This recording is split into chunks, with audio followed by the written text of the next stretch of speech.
Hi, I'm Matt with State of Flex, here with a review for Marvel's Eternals. And I have to ask, am I in the Twilight Zone? Is that what's happening to me now?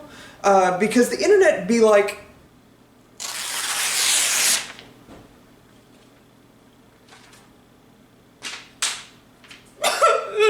Right? Isn't that what most of the reviews are saying right now?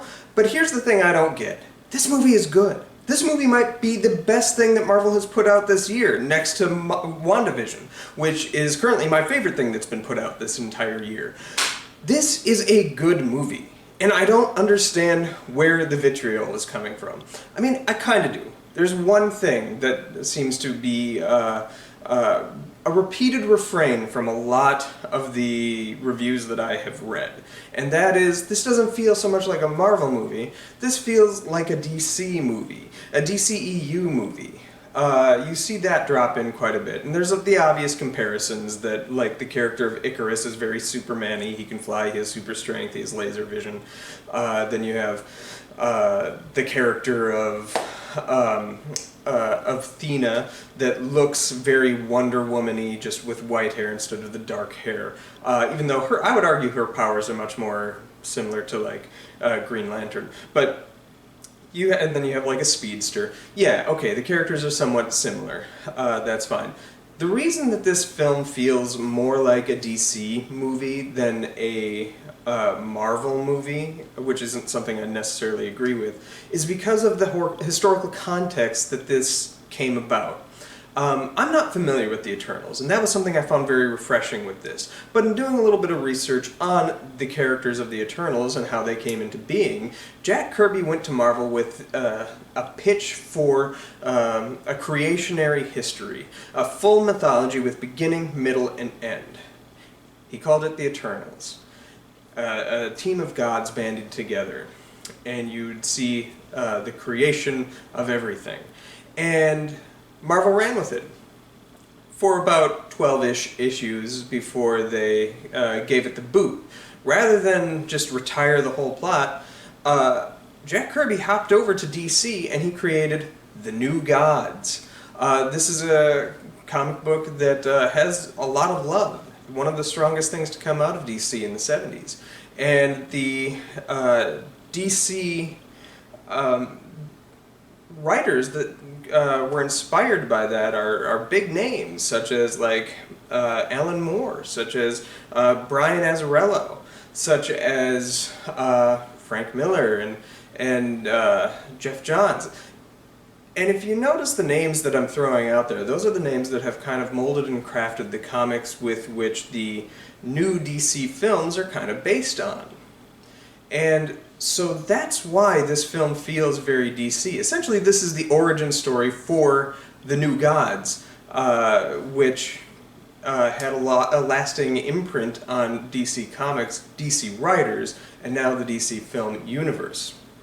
So I don't know if that's necessarily a criticism.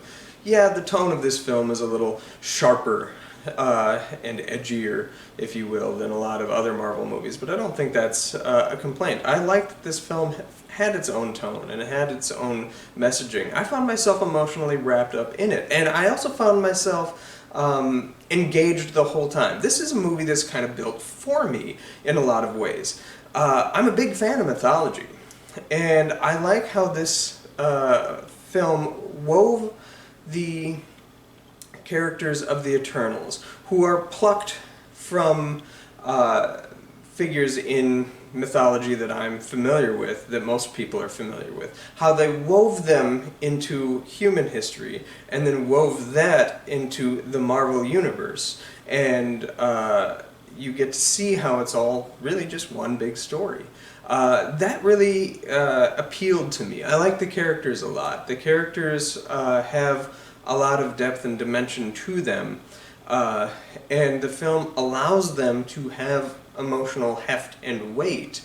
It doesn't necessarily always 100% land, because these are all characters that are being new and introduced to us for the first time, pretty much ever. I'm a big fan of comic books, and I've read quite a few, and I don't know if I've ever read any stories with the Eternals in them.